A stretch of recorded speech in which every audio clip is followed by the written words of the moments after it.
Vorrei parlare un po' di corsi di ICE, anche in breve, ma che tu ci spiegassi un po' come si può accedere a questi corsi e un po' cosa riguardano. Certo.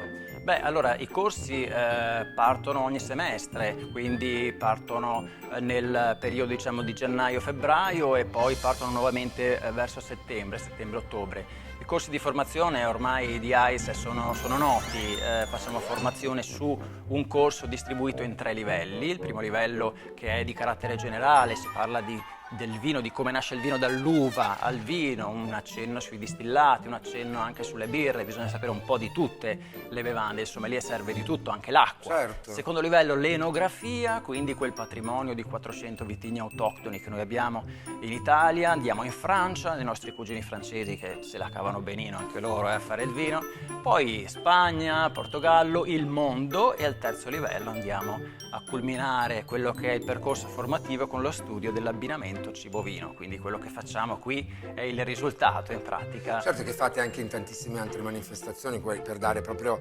risalto al vino e anche ad altri cibi, per esempio collegandoli al vino.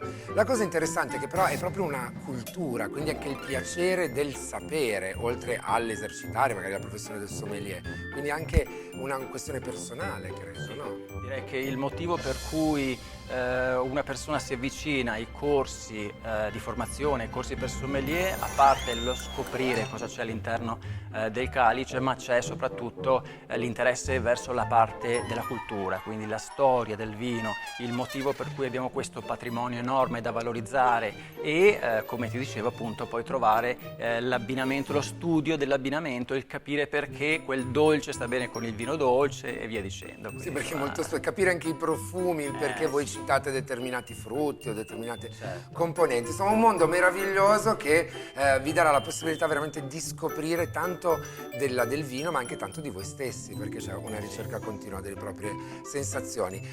Ovviamente tutte le informazioni sul sito iceveneto.it, dove troverete anche le guide dei vini, tanti altri contributi importanti. Grazie Giampaolo Breda, grazie mille Presidente, noi torniamo in cucina.